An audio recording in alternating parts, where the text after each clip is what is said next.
पार्थाय प्रतिबोधितां भगवता नारायणेन स्वयं व्यासेन ग्रथितां पुराणमुनिना मध्ये महाभारतम्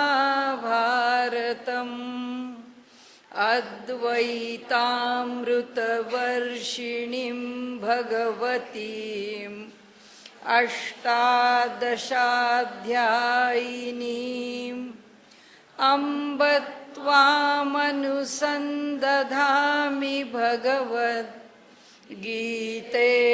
भवद्वेषिणीम् प्रपन्नपारिजाताय स्तोत्रवेत्रैकपाणये ज्ञानमुद्राय कृष्णाय गीतामृतदुहे नमः। सद्गुरु प्रपन्नपारिजाताय स्तोत्रवेत्रैकपाणये ज्ञानमुद्राय कृष्णाय गीतामृतदुहे नमः। सद्गुरुं सच्चिदानन्दं केवलं करुणाकरं ज्ञानयोगेश्वरं वन्दे ज्ञानदेवं पुनः पुनः। या अध्यायामधलं जे निरूपण आहे ते थोडंसं क्लिष्ट आहे, समजून घेताना आपल्याला अडचण आहे. 9व्या श्लोकापर्यंत म्हणजे माझ्या कल्पनेप्रमाणे आपण 9व्या श्लोकापर्यंत जावं. जरा थोडंसं वाटलं की कमी जास्त तरी तसंच जसं आपण ते माया नदीचं निरूपण केलं ना, की पहिल्यांदा केलं की ते निरूपण कळत नाही, पुन्हा एकदा ते निरूपण घेतलं की त्याच्या शब्दाच्या ओळखीने तो विषय चांगला लक्षात येतो आपल्या. तर तसं आपण ह्याचंही 9व्या श्लोकापर्यंत जाऊ. तिथे शेवटी माऊलींनी उत्तर दिलेलंच आहे आपल्याला, आणि त्यांनी तिथे सांगितलंच आहे की लक्षात एवढंच ठेवा, याच्यापेक्षा जास्त घोटाळ्यात पडू नका. आता जे कालपर्यंत झालं तसाच विषय आपण आज नवव्या काय ज्या श्लोकापर्यंत जायचं आहे ते जाऊ. थोडं सगळ्यांनी काल सांगितलं, कठीण वाटलं, जड वाटलं, जरा ते अवघड आहे. अवघड आहेच, त्याबद्दल प्रश्नच नाही आहे. पण त्याचं जे स्पष्टीकरण घ्यायचं आहे ते स्पष्टीकरण आपण घेऊ. ते आपलं बदलं आता 2 आठवडे होणार नाही, त्याच्यानंतर घेऊया. त्यानंतरचं स्पष्टीकरण हे झालं आज इथपर्यंत, आणि मग पुन्हा पहिल्या 2ऱ्या श्लोकापासून आपण पुढे गेलो की त्या सगळ्याचं जे सूत्र आहे तर ते सगळं आपल्याला त्याच्यातला अनुबंध समजेल. तर आज आत्ता सुरू करताना काल आपण जिथे होतो तिथूनच पुढे जाऊया. काल आपण अर्धवट ठिकाणी आहे. ऐसिया प्रतिती बोध सागरी तू आपणे याते कल्लोळू एक करी मग जव पहासी चराचरी तव तूची आहासी. प्रतिती बोधाच्या सागरात काल आपण बघितलेलं आहे, तू आपणे याते कल्लोळू एक करी. तू त्याच्यामध्ये स्वतःला एक कल्लोळ आहे, एक लाट आहे असं समज. तो सागर कशाचा आहे? तो सागर प्रतिती बोधाचा सागर आहे. म्हणजे ज्याच्यामध्ये प्रतिती म्हणजे प्रचिती, प्रचिती म्हणजे अनुभव. आम्हाला प्रति क्षणाला अनुभव येतच असतो. येणारा अनुभव हा लौकिकातला असतो, कधी अध्यात्मातला असतो. आपल्याला अध्यात्मातले अनुभव कमी आहेत, लौकिकातले अनुभवच अधिक आहेत.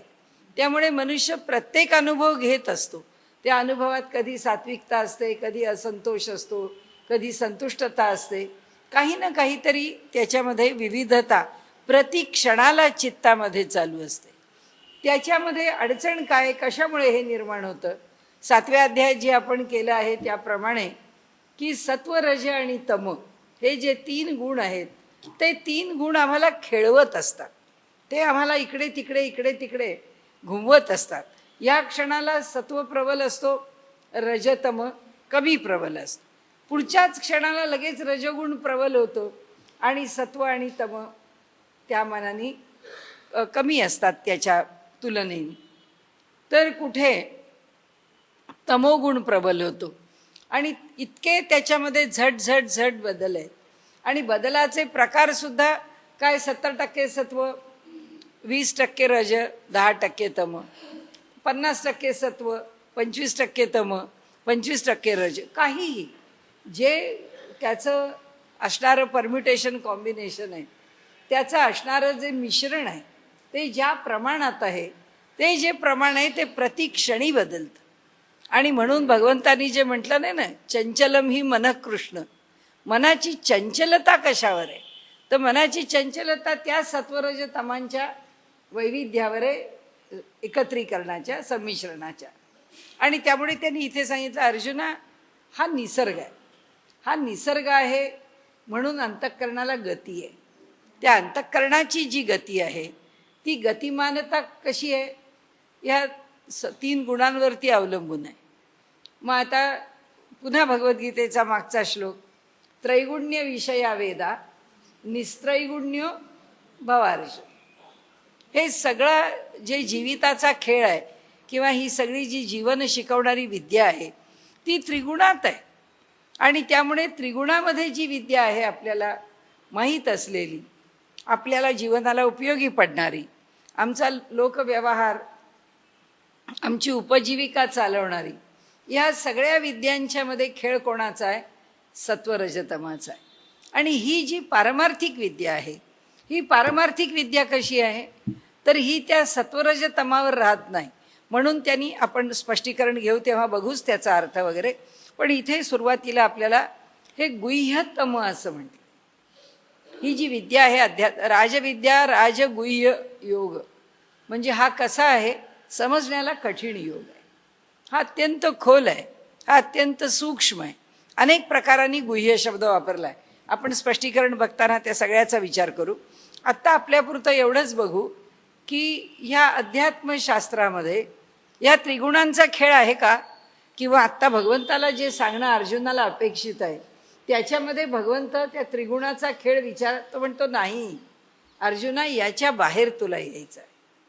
हा जो आत्ता चाललेला योग आहे, हा तुला जो मी समजावतोय, हा समजावून घेताना एक लक्षात ठेव की तुझं अंतःकरण ह्या त्रिगुणांच्या बाहेर यायचं म्हणजे काय, हे त्रिगुण बाहेर निघून जाणार आहेत, नाही म्हणाले.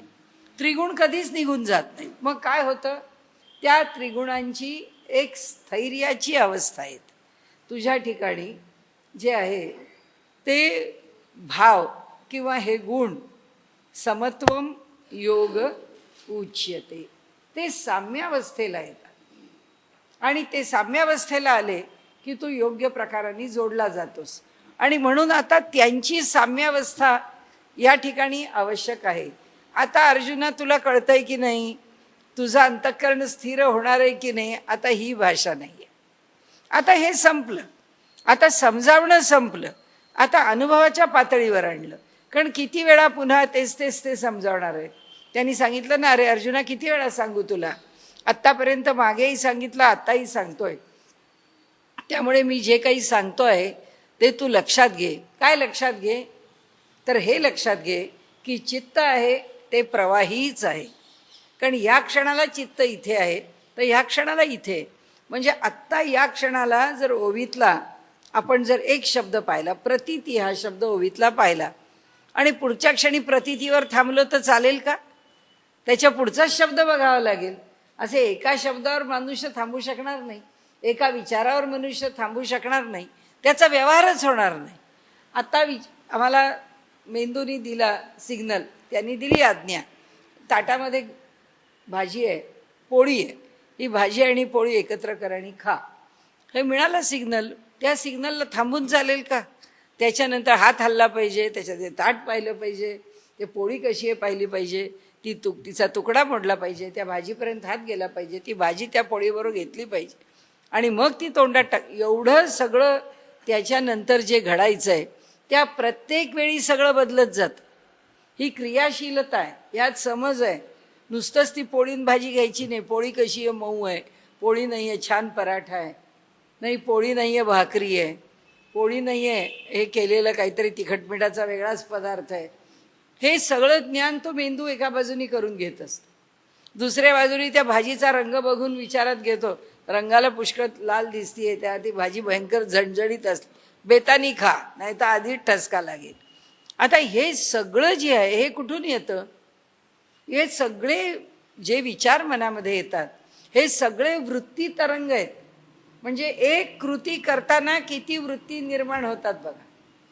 त्यामुळे चित्त काय आहे? हा वृत्तींचा प्रवाह आहे. चित्त वृत्तींवरती वाहत राहतं आणि तो जो प्रवाह आहे त्या प्रवाहामध्ये कोणत्या क्षणाला सत्वगुण घड्याळ पाहिलं, अरे बापरे उशीर झाला, आज पटकन जेवून जायला पाहिजे, म्हणजे ती पोळी किती चावली जाते, ती भाजी किती चावली, भरा भरा भरा भरा घास खाल्ले, एकदा आपला खाण्याचा कोटा संपवला निघाल. इथे काय आहे? इथे रजोगुण प्रबल आहे, सत्वगुण मागे पडलाय आणि त्या रजाबरोबर तमोगुण पुढे आहे, सत्वगुण फार मागे आहे. कारण ते अन्न पचणार आहे कसं?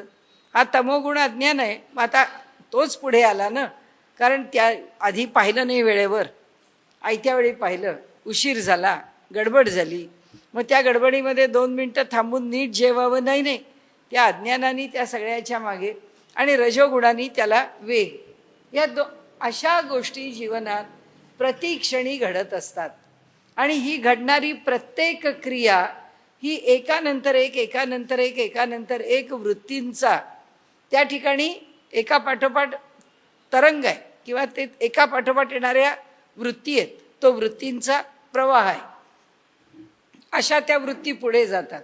आता इथे त्यांनी काय सांगितलंय? अर्जुना, हा प्रवाह असाच वाहत राहणार आहे. देह आहे तोपर्यंत ही पंचमहाभूत आहेत. आणि आत्ता मागे काल आपण पाहिलं तसं की या पंचमहाभूतांच्या साह्याने मी हे निर्माण केलेलं आहे.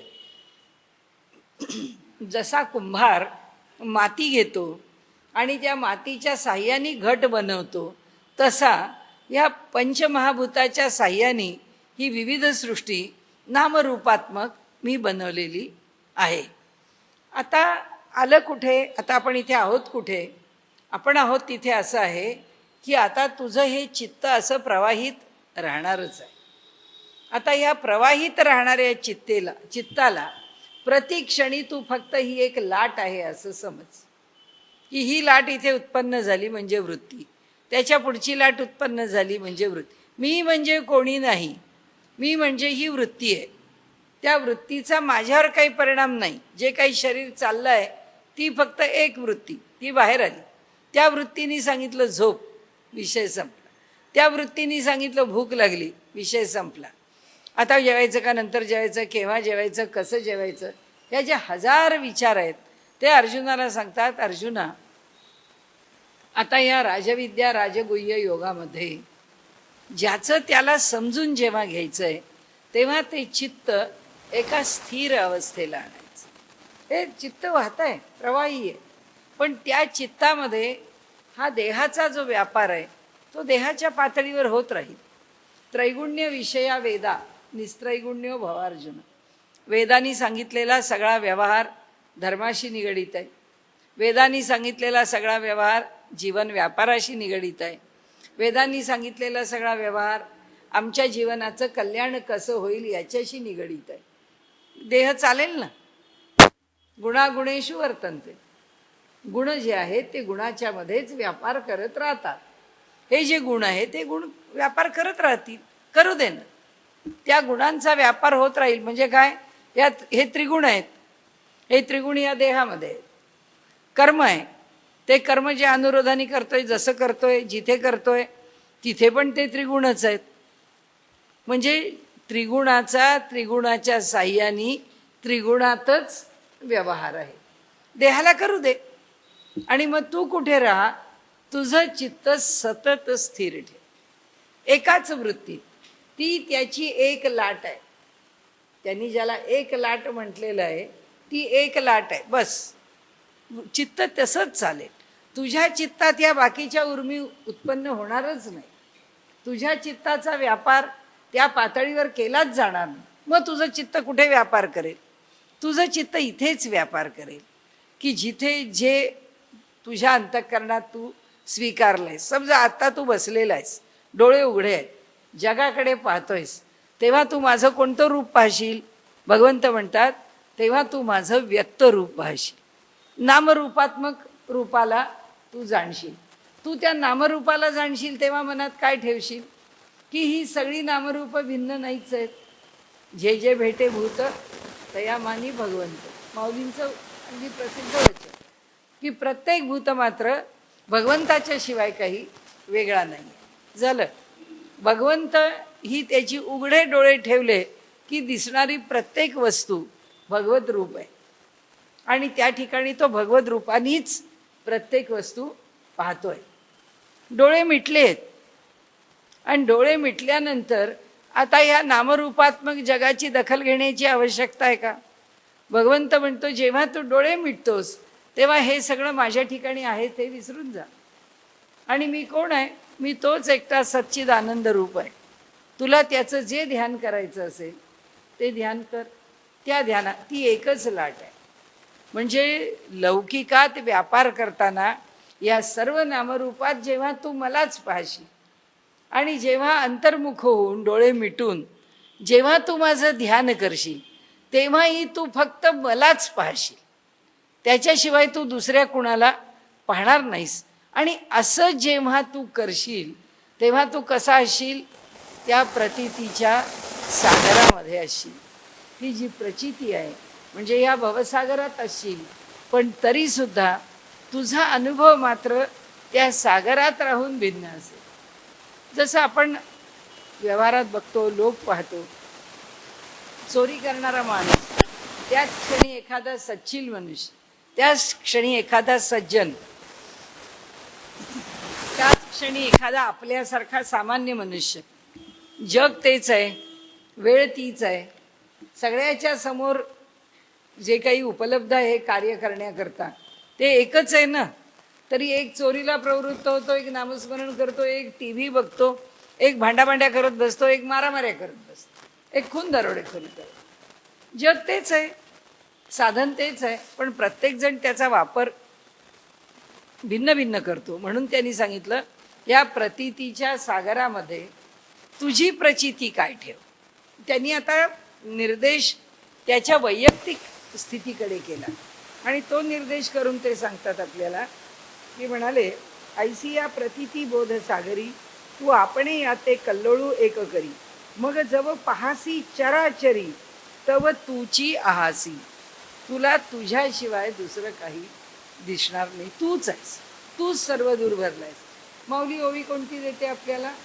हे विश्वची माझे घर ऐसी मती जयाची स्थिर किंबहुना चराचर आपणची जा. त्यापेक्षा तो वेगळा नाही. उपनिषद काय म्हणतात? अहम वृक्षस्य रेरिवहा.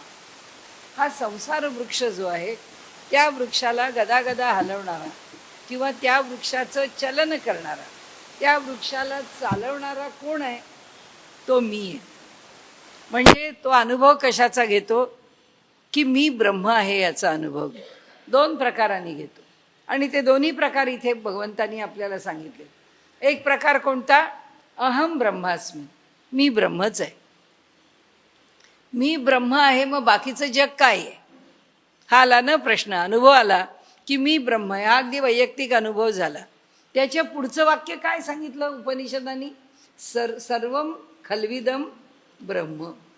सर्व काही खरोखर ब्रह्मच आहे. म्हणजे आता मी नाही ब्रह्म, सगळंच ब्रह्म आहे आणि माझ्या सकट सगळं ब्रह्म आहे. म्हणजे मी बाजूला राहिलोय ब्रह्म म्हणून आणि बाकीच्यांना मी ब्रह्म म्हणून जाणतोय नाही. माझं अस्तित्व त्याच्यामध्ये मिसळून गेलंय आणि मी त्याच्यात मिसळून त्या सगळ्यांच्या बरोबर ब्रह्म झालोय. मी वेगळा नाही आहे. ही जी प्रचिती आहे ही सर्वात श्रेष्ठ, सर्वात अवघड. म्हणून वासुदैव सर्वमिती स महात्मा सुदुर्लभ. सर्व दूर वासुदेव भरून राहिला आहे, मी नाहीच आहे. आणि सर्व काही वासुदेव आहे, मी नावाचं अस्तित्वच नाही आहे. समर्थांनी म्हटलंय तसं की जे ईश्वर, जे परमात्मा आणि जीवात्मा याच्यामध्ये मी नावाचा चोर कुठून आणला? समर्थ म्हणतात त्या मीला चोर. हा चोर कुठून आणला? तसं आहे, हा बीच में ये चांद भाई आया कहाँ से. म्हणाले हा आला कुठे? याला मध्ये स्थानच नाही आहे. आणि म्हणून ते इथे सांगताना आता त्यांचं सांगणं आपल्याला आपल्या पातळीवर आणता येणार नाही आहे. आता ही अध्यात्मविद्या ते काय म्हणतात तेच समजून घ्यायला लागणार आहे. आता ते पुढे म्हणतात की म्हणून चराचरामध्ये तू तुला पाहशील, म्हणजे तू पाहणारा वेगळा असणार नाहीस. हे त्यांनी वेगळं आपल्याला सांगितलं नाही, पण वस्तुस्थिती ती आहे की आपण त्याला पाहत नाही, आपण आपल्याला पाहत नाही, कुणीच कुणाला पाहत नाही, सर्व काही ब्रह्मच आहे. आता याच्या पुढे जे आहे ते म्हणाले, या जाणणे याचा चेवो तुझं आला ना म्हणती देवो. आता भगवंत म्हणाले 9व्या अध्यायापर्यंत प्रकरण आलेलं आहे, आत्तापर्यंत विषय मी तुला समजावून सांगितला आहे, आणि त्यानंतर हे इतकं आता उकलून सांगितल्यावर चेवो म्हणजे जागृती. म्हणाले आता या जाणणे याचा चेवो, तुला जाग आली आहे की नाही, तुझं आला ना म्हणती देवो. प्रश्न विचारताय, अरे अर्जुना तुला जाग आली का? तरी आता द्वैत स्वप्न वावो झाले की ना. मग आता तुला हे जे द्वैत आहे ते द्वैत स्वप्नवत आहे असं वाटतंय की नाही, की द्वैत मिथ्या आहे असं वाटतंय की नाही. मी फक्त प्रत्येक ठिकाणी वेगळं पाहत होतो, प्रत्येकामध्ये मी भेद करत होतो, हा भेद माझ्याकडून चुकतो आहे असं तुला वाटतंय की नाही, असं ते त्याला आता प्रश्न विचारतात.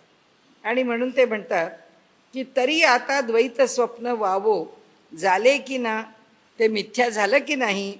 तरी पुढती जरी विपाये बुद्धीसी कल्पनेची झोप ये, तरी अभेद बोधू जाये जै स्वप्नी पडिजे.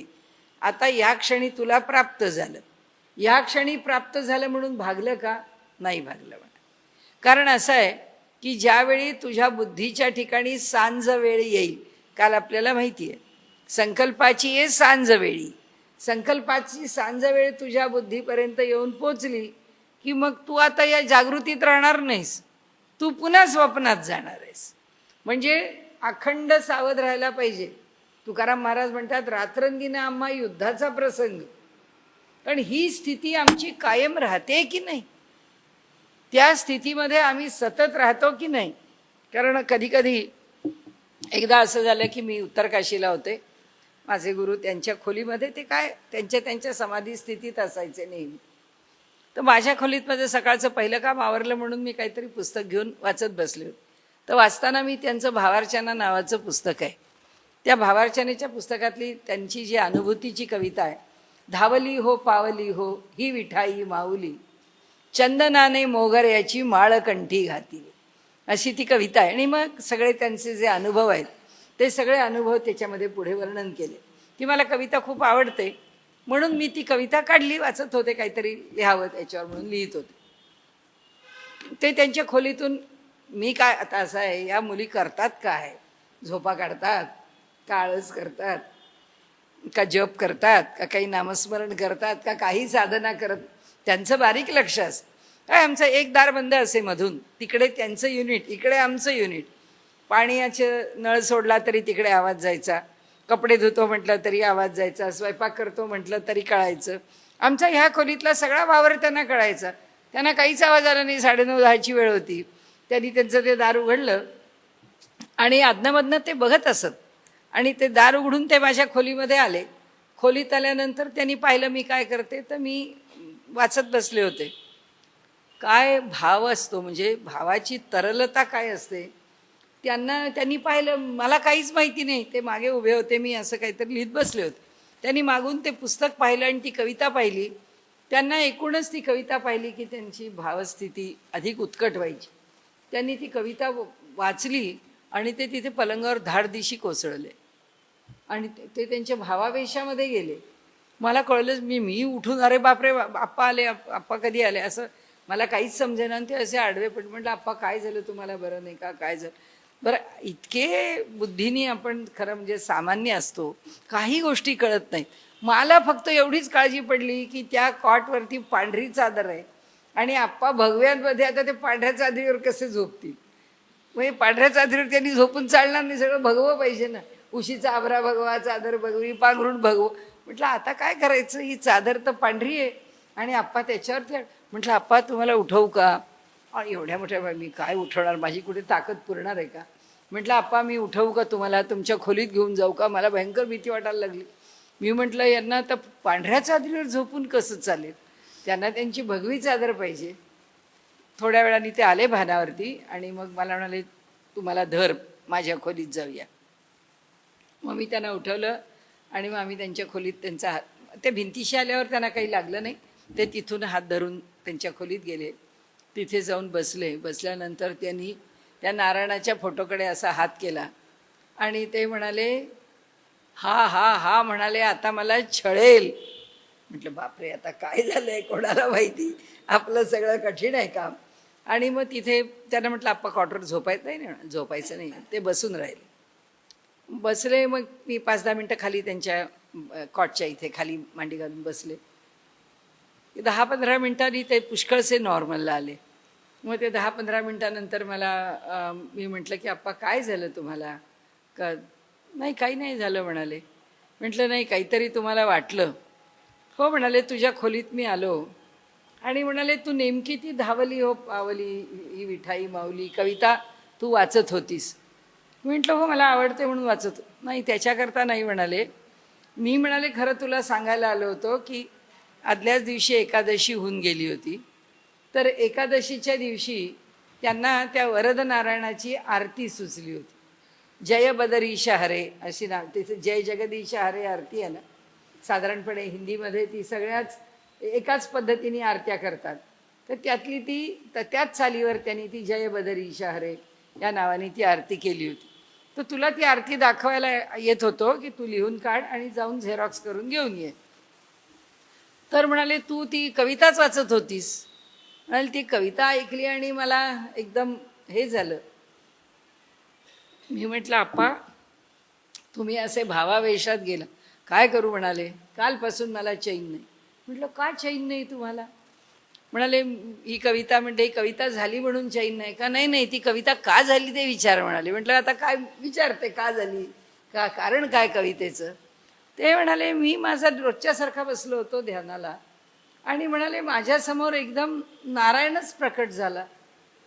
त्याने तो म्हणाले मी त्याला म्हटलं अरे तू कशा करता आलास, मी तुला बोलवलं नाही काही नाही, मी तुला त्रास दिला नाही, तू हा दर्शन देण्याचा कशा करता त्रास घेतला. म्हणाले मला कालपासून चैन पडत नाहीये की त्याला त्रास झाला. मला काही त्याला मी एकदाच म्हटलं होतं की मला दर्शन दे आणि त्यांनी मला एकदा दर्शन दिलं बस होतं. मला आणखीन काही नको होतं, कारण त्या दर्शनाची सुद्धा मला तेव्हाही अपेक्षा नव्हती. पण म्हणाले मला आमच्या दादांनी म्हणजे त्यांच्या गुरूंनी त्यांना सांगितलं की आता गुरुमंत्र तुला द्यायला पाहिजे लोकांना, तुला आता ह्या परंपरेची जबाबदारी सांभाळली पाहिजे. म्हणाले मी दादांना काही उत्तर दिलं नाही. पण त्यानंतर लगेचच दासगणू महाराजांनी देह ठेवला आणि अर्थातच परंपरेची जबाबदारी त्यांच्यावर आली. मग लोक म्हणायला लागले की आप्पा आम्हाला तुमच्याकडनं गुरुमंत्र पाहिजे, तुम्ही असं. ते म्हणाले मी कसला गुरुमंत्र देऊ, कारण मी असं म्हणू शकतो का की ईश्वराचं नाव घेतलं की ईश्वराचं दर्शन होतं असं प्रवचनामध्ये एका पोस्टमननी सांगणं आणि गुरुमंत्र देताना त्या सद्गुरू म्हणून त्याची जबाबदारी घेणं, कशी जबाबदारी मी घेऊ शकतो. कारण त्याचा अनुभव मला पाहिजे आणि ते सामर्थ्य माझ्या ठिकाणी पाहिजे, त्याच्याशिवाय मी कशी जबाबदारी घेईन, मी नाही घेणार. आणि त्यामुळे म्हणाले मी सोडलं. त्यांनी गोर्ट सोडलं. नोकरीचं त्यांनी पुण्याला रसशाळेचे ते प्रिन्सिपॉल होते आणि त्या ह्याच्यात ताराचंद हॉस्पिटलचे जे डीन होते आणि टिळक महाराष्ट्र विद्यापीठाच्या इथे प्रिन्सिपॉल. त्या तिन्ही जबाबदाऱ्या त्यांनी एका वेळी सोडून दिल्या आणि ते गोरट्याला निघून गेले. आणि तिथून त्यांनी लोकांना सांगितलं बाबा मी गुरुमंत्र देणार नाही, मला ईश्वराचं दर्शन झालं नाही आणि तर मीच गुरुमंत्र द्यायला तुम्हाला काही लायक नाही. मग ते गंगोत्रीला जाऊन थांबले. पुष्कळ हाल झाले, खूप खूप त्रास झाला आणि शरीर अगदी विकल झालं. कारण ती उत्कटता शरीराला झेपली पाहिजे ना, कारण मला दर्शन पाहिजे ह्याच्याकरता नुसती देहाची आणि मनाची सगळी जी काही तडफड तडफड तडफड होती, अन्न पचेना, ज्वर, अशक्तपणा, हेलपाटे जायला लागले, तसे ते जात असत गंगेवर स्नानाला. आणि ते म्हणाले आता काही देहात प्राण राहिलं नाही आहे. तरीही त्या नवमीच्या दिवशी ते गेलेच आणि त्यांनी त्या स्नानाकरता तिथे बसले, स्नान केलं स्नान करून परत आले. आता म्हणाले, काय गंगामाई तुझ्या मनात आहे माहीत नाही, उद्या मी स्नानाला येईल की नाही मला माहिती नाही. पुन्हा दुसऱ्या दिवशी सकाळी ह्याला धर त्याला धर धरत धरत तिथपर्यंत गेले. सगळे तसे खडक आहेत जिथे आम्ही आंघोळीला, आता तर त्यांना तिथे दर्शन झालं म्हणून आम्ही तिथंच जातो, पण त्या अशा खडबडीत जागा आहे. तर तिथे असा काही घाट वगैरे नाही आहे गंगोत्रीला. त्या ठिकाणी नुसताच प्रवाह त्या दगडाच्या इथे येतो, पण पुष्कळ ठीक आहे, आंघोळ करता येत नाही असं नाही. तर तसं त्या खडकाच्या वरती आंघोळीला जायला निघाले. अंगात काही त्राण नव्हतं, गंगेच्या प्रवाहात पडले. आता त्या गंगेच्या प्रवाहातनं कोण काढणार आहे? कारण ती केवढा, आपण गंगोत्री पाहिलेली आहे, गंगेचा वेग केवढा आहे. त्या वेगामध्ये त्यांना काहीच कळलं नाही. ते पडतो एवढंच त्यांना कळलं. आणि त्यांचे डोळे उघडले तेव्हा ते त्या काठावरती आणून बसवलेले होते. आणि त्यांच्या शेजारी एक एवढीशी, एक 8 वर्षाची अशी परकरी मुलगी होती. आणि त्यांना समजलंच नाही की आपण इथे कसे आलो. आणि त्यांनी त्या मुलीला पाहिलं. 1-2 मिनटं काही त्यांना भान नव्हतं, तर त्यांना काही ते भान आलं नाही. ते म्हणाले, मी इथे येऊन झोपलो आणि मी एकदम टुकटुकीत झालो, माझी ताकद गेलेली, सगळं संपलं, मी एकदम, मला सगळं त्राण निघून गेलेलं, मला आता एकदम उत्साही आणि ताजंतवानं वाटतं. तटदिशी उठले आणि तिला नमस्कार करायला पुढे आले. म्हणाले, ही गंगामायाच आहे, दुसरं कोणी नाही. पुढे आले तर ती आहे कुठे? तिने त्यांना लाथाडलं आणि निघून गेली.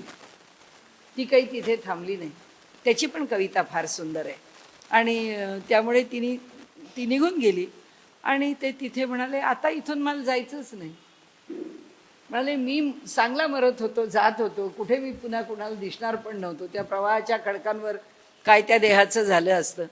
आता मला इथे काढून कशा करता ठेवलं? ज्या नारायणाचं मला दर्शन घ्यायचं आहे, तो नारायण मला जर दिसत नाही, आणि मग हिनी तू मला कशा, अये माय गंगे या नावाने ती कविता आहे, की तू मला इथपर्यंत ओढून आणलंस कशाला, आणि मला झटका देऊन लाथ मारून निघून कशा करता गेलीस, मला का दूर केलंस, आता मी इथून हलणार नाही.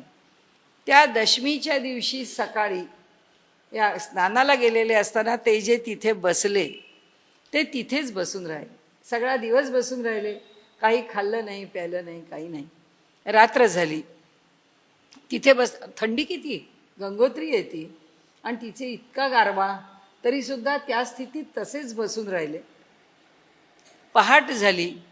आता हा एकादशीचा दिवस आला. आणि एकादशीच्या दिवशी पहाटे आकाशामध्ये चंद्रकोर आहे, ते हिमालयाचं आमचं जे चित्र आहे वरद नारायणाचं, तसा नारायण त्यांच्यासमोर प्रकट झाला. त्यांना तिथे दर्शन दिलं. आणि म्हणजे त्यांना ते म्हणत असत, नारायणा मला तू वरद रूपामध्ये भेटावंस असं वाटतं. आणि त्यामुळे वरद रूपामध्ये ते नारायणाला भेटले. आणि किंवा नारायणाने त्यांना दर्शन दिलं. दर्शन दिल्यानंतर त्यांना सांगितलं की हे माझ्यावरती, म्हणजे ते म्हणाले, तुला एक गोष्ट सांगतो की तू उपनिषदांच्यावरती भाष्य करायला, म्हणजे श्रुती वाङ्मयावर तू भाष्य कर. ते म्हणाले, ठीक आहे, तुमची आज्ञा म्हणून. मग ते म्हणाले, मला खरं जगायचं नाही, काय करायचं आहे आता मला राहून, तुमचं दर्शन झालं, आता मला घेऊन जा. तर ते म्हणाले, नाही, तुला बरंच काम करायचं आहे. आणि म्हणाले, तुझ्या परंपरेची जी जबाबदारी आहे ती तुला तुझ्या खांद्यावर घ्यायची आहे. ते म्हणाले, मला सांभाळलं पाहिजे का हे सगळं? हो म्हणाले, हे सगळं तुला सांभाळलं पाहिजे.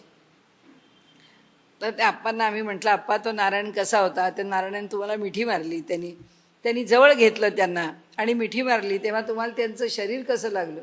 ते म्हणाले, मला मिठी मारली तेव्हा त्याचं शरीर माणसाचं असावं असंच लागलं, पण मी नारायणाच्या शरीराला असं दाबून पाहिलं म्हणाले. काही कमी नाहीत कोणी सुद्धा, की कसा असतो नारायण, चैतन्यमय आहे. देह म्हणजे कसा आहे? तर म्हणाले, कळतं आपल्याला की ह्या मानवी देहाचा आकार नाही आहे. जो आकार धारण केला आहे तो केवळ चैतन्याने धारण केला आहे, केवळ तेजाने धारण केला आहे. तो तेजरूप आहे. त्याच्यामध्ये पृथ्वी तत्व, जलतत्व नाही आहे, फक्त 3च तत्व आहेत, वायुतत्व, आकाश तत्व आणि तेजतत्व. तर तो देह म्हणाले आपल्यापेक्षा भिन्न असतो. आपल्याला त्याचा स्पर्श आपल्या देहासारखा वाटतो, पण तो देह आपल्या देहातून आरपार जातो, असं त्या देहाचं स्वरूप आहे म्हणाले. आणि सगळेच आम्ही एकापेक्षा एक हे, पण प्रश्न विचारून भंडावणे. आणि मग त्यांनी विचारलं, नारायणाने सांगितलं आता इथे राहायचं नाही, आता परत जायचं आणि तिथे जाऊन आपली परंपरा सांभाळायची. तो दिवस श्रावणवद्य एकादशीचा होता. आता परवा गेल्या रविवारचा दिवस. आणि त्यांना जी समाधीची आज्ञा मिळाली वरद नारायणाकडून, ती सुद्धा, त्यांची समाधीसुद्धा श्रावणवद्य एकादशीच्याच दिवशी नारायणांनी त्यांना सांगितलं की मी तुला घ्यायला येणार आहे. आता प्रश्न आपला हा विषय चाललाच नव्हता. त्या गोष्टीतून गोष्टी, ते गोष्टी वेल्हाळ किंवा हरदासाची कथा कुठच्या कुठे लांबते. खरं म्हणजे हे प्रवचनकाराला मान्य नाही आहे, अलाउड नाही आहे प्रवचनामध्ये. हरदासाला काही चालतं.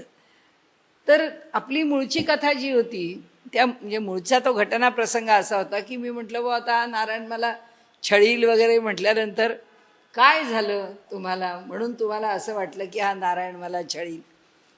तर तेव्हा ते म्हणजे ते काही बोलले नाही. ते म्हणाले, त्यांनी ते मला दर्शन दिलं.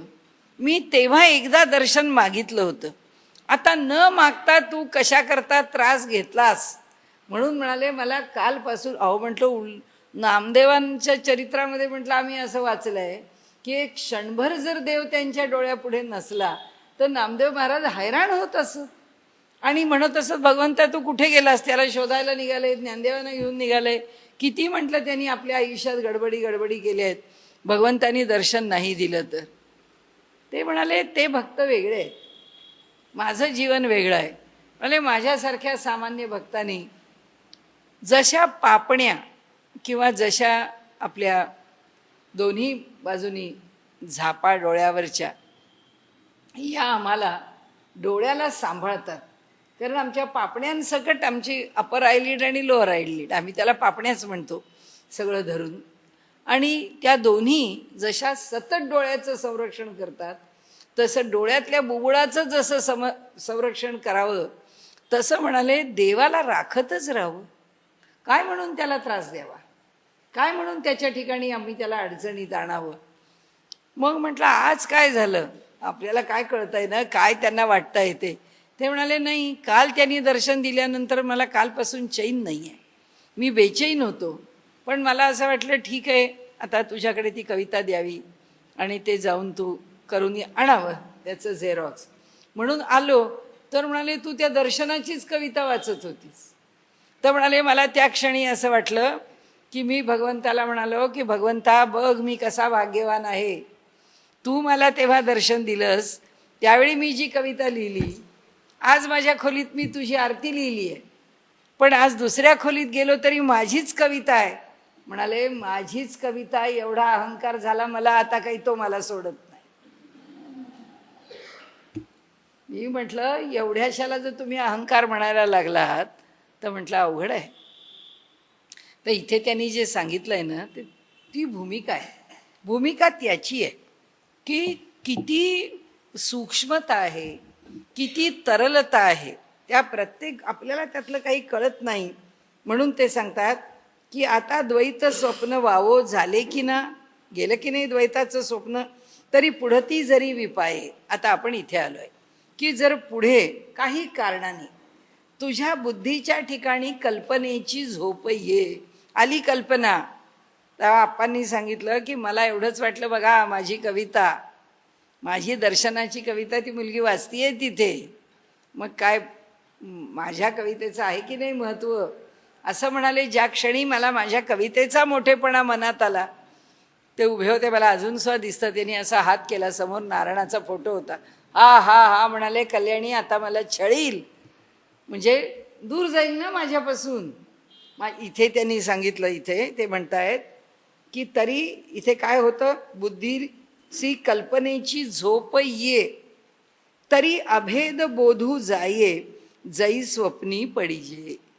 त्या क्षणालाच त्या अभेदाचा जो बोध आहे, जो अद्वैताचा आनंद आहे, तो आनंद त्या क्षणी बाजूला जातो आणि त्या क्षणाला म्हणाले स्वप्न म्हणजे द्वैत उभं राहतं.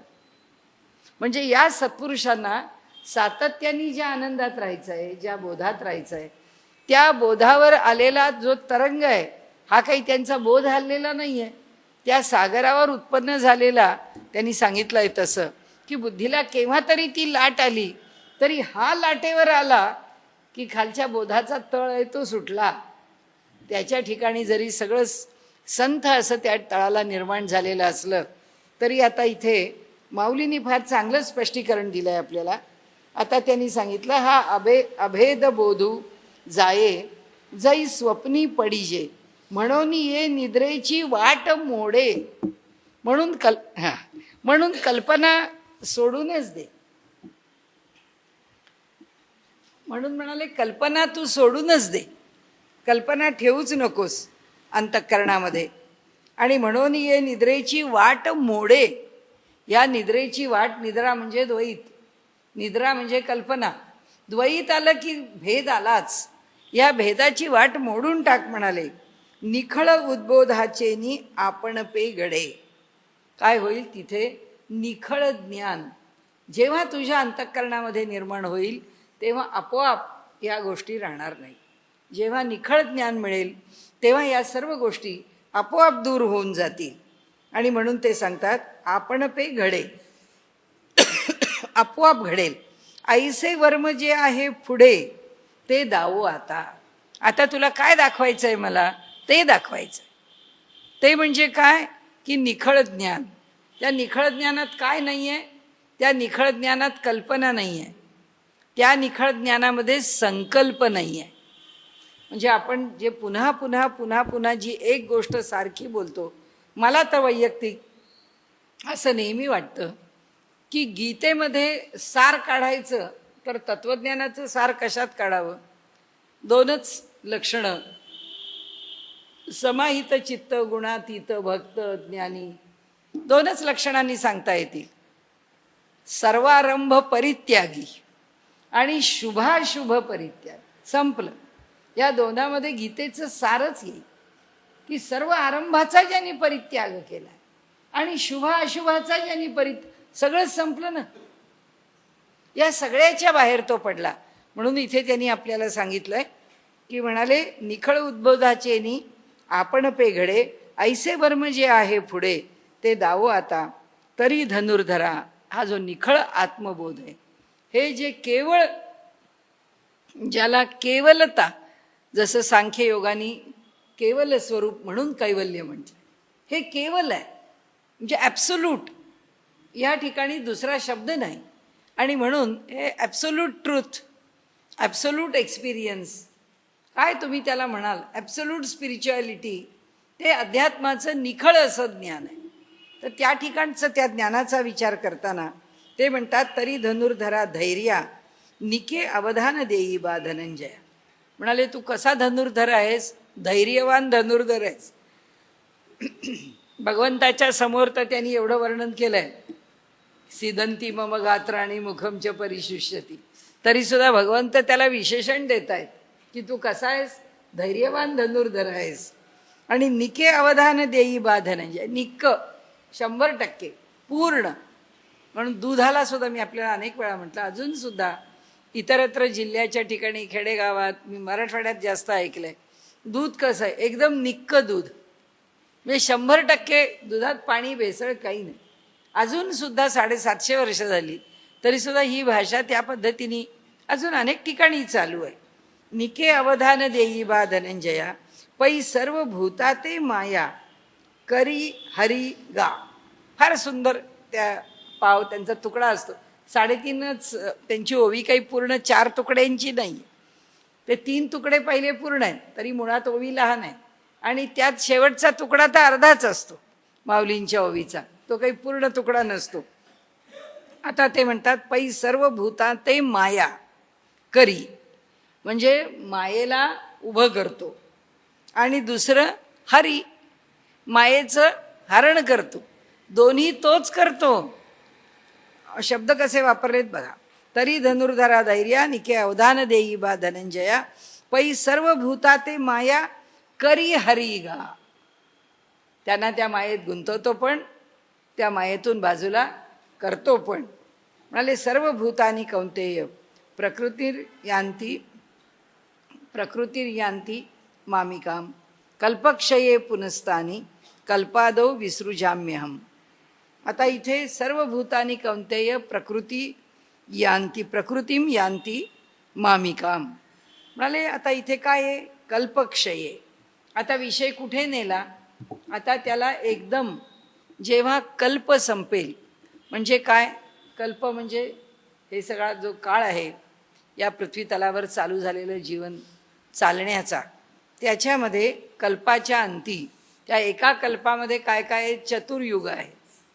त्याच्यामध्ये म्हणजे सुरुवातीपासून सत्ययुग म्हणा किंवा कृतयुग म्हणा, कृतयुग आहे, त्रेतायुग आहे, द्वापार युग आहे आणि कलियुग आहे.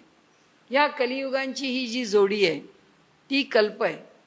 आता तो ही जोडी, ह्या चौघांचं ही चौकडी ही संपली की मग संबंध ब्रह्मांडाचा एकदा प्रलयाचा, मोठ्या प्रलयाचा काळ येतो. कल्पक्षये, कल्पाच्या काळी नाश होण्याची वेळ आली तेव्हा काय होतं? सर्व भूतानी, सर्व जे भूतमात्र आहेत ते हे कौंतेया, हे कुंतीपुत्रा कुठे जातात? मामिकाम प्रकृतीम यांती, माझ्या प्रकृतीच्या ठिकाणी येऊन राहतात. कुठे जातात? कल्पाचा क्षय होतो तेव्हा ते सगळे माझ्या प्रकृतीच्या आश्रयाला येतात. आणि म्हणाले पुनस्तानी कल्पादौ विसृजाम्यहम. आता कल्पाच्या पुन्हा निर्मितीच्या काळी, सुरुवातीच्या वेळी, आदौ म्हणजे सुरुवातीला, कल्पाची सुरुवात होताना, नवीन कल्पाची सुरुवात होताना काय होतं? पुनस्तानी, त्यांना पुन्हा, विसृजाम्यहम, मीच त्यांना पुन्हा जन्माला घालतो. मी आता विषय कुठून कुठे नेला? तर अर्जुनाला जसं आपल्याला काल एकदम डोक्याला शीण झाला तसा अर्जुनाला सुद्धा शीण झाला असला पाहिजे. भगवंतानी विचार केला जरा आपला डोस भारी झाला, आता त्याला जरा बरं थोडंसं काहीतरी विषयात बदल करून त्याला जरा हलकं फुलकं काहीतरी देऊया. भगवंतानी विषय बदलला आणि भगवंत म्हणतात की हे सगळं कधी संपतं, आणि संपतं तेव्हा त्याचं काय होतं? तर जेव्हा संपतं, हा कल्पाचा क्षय होतो, तेव्हा त्या कल्पाच्या अंती हे सगळे भूतमात्र हे माझ्या प्रकृतीच्या आश्रयाला जातात. म्हणजे समजा हे सगळं कलियुग संपलं, आपण पुन्हा पुन्हा पुन्हा पुन्हा जन्म घेतले तरीसुद्धा काही आपला उद्धार झाला नाही. बहुनाम जन्मनाम अंते ज्ञानवान माम प्रपद्यते. आणि आता आपल्याला कळलं आहे की केव्हाही संकल्पाची सांजवेळ येऊ शकते. संकल्पाची सांजवेळ म्हणजे आपल्या पापपुण्यामध्ये पापाची सांजवेळ. पाप झालं एखाद्या जन्मामध्ये भरपूर की चला उलटी गती आहे, त्या पालीसारखं आहे, 6 फूट वर चढते आणि 4 फूट खाली उतरते. 4 फूट खाली उतरल्यावर 2 फूट वर चढते, 6 फूट खाली उतरते. म्हणजे सगळा हिशोब तिचा मायनसमध्येच आहे. आणि असं आमचं काम जर घडलं, असं जर आमचं कर्म घडलं तर काय होईल? येणारे जे पुढचे जन्म आहेत ते सगळे वरवरच जातील असं नाही. कधी कधी आम्ही अधोगतीला येऊ आणि कधी कधी त्या अधोगतीतून पुन्हा वरती जाऊ. हा खेळ कसा आणि किती आम्ही खेळत बसू आम्हाला कुठे माहिती आहे. तो खेळ चालूच आहे. असं जर झालं आणि हा कल्प संपला तर कल्पाच्या अंती आम्ही कुठे असू? त्या प्रकृतीच्या स्थानी. ती आम्हाला संरक्षण देईल, तिच्याजवळ आम्ही जाऊन गोळा होतो. म्हणून ते म्हणाले कल्पक्षये सर्व भूतानी कौंतेय मामिकाम प्रकृतीम यांती, माझ्या प्रकृतीच्या ठिकाणी येऊन राहतात. म्हणाले कल्पादौ, पुन्हा नवीन कल्प सुरू झाला की काय करतो? विसृजाम्यहम पुनस्तानी. तानी म्हणजे त्यांना पुन्हा नवीन कल्प सुरू झाला की पुन्हा जन्माला घालतो. पुन्हा चालू करा. आता पहिल्या सत्ययुगापासून तुम्ही काय करताय बघा. आता समजा एखाद्याला सत्ययुगामध्ये येण्याचा अधिकार नाही मिळाला, आपण जर पुष्कळ पाप केलेलं असलं तर भगवंत म्हणाला तर इतक्या पापात तुला सत्ययुगात कुठे टाकू? तू सत्ययुगात नाही येऊ शकत. मग कुठे जाशील? बघू, आता वाट बघत बस. मग त्रेतायुगात जाण्याच्या लायकीचं आहेस का? की कुणाच्या अनुशासनावरती तुला तुझं पापाची जी बाजू आहे ती पुष्कळ कमी आहे पुण्याची बाजू अधिक आहे. येशील त्रेतायुगात, नाही आहे त्रेतायुगात येण्यासारखा. मग या तुम्ही द्वापार युगात सबगोलंकार गोष्टी पुष्कळ आहेत. त्याच्यात तुमचं पाप पुण्य सगळं तुम्हाला भरडून काढायला ते सोपं आहे, त्याच्यात या. तिथेही येण्या इतकी तुमची लायकी नसेल तर पडून राहा या कलियुगात. मग चक्रा मारत बसा. तिथे किती काळ बसावा लागलाय ते सांगता येत. कलियुगात चक्रा मारायला आलोय याचा अर्थ किती किती टकरा दिल्या आहेत किंवा किती चांगलं केलंय आणि किती वाईट केलंय काही सांगता येत नाही. आपले हिशोब काही कळत. या जन्माचा हिशोब नक्की कळतो की देवानी आपल्याला खूप चांगली परिस्थिती, खूप चांगली बुद्धी, खूप चांगलं वातावरण त्यांनी दिलंय. आता आम्ही काय करतो हा प्रश्न आहे.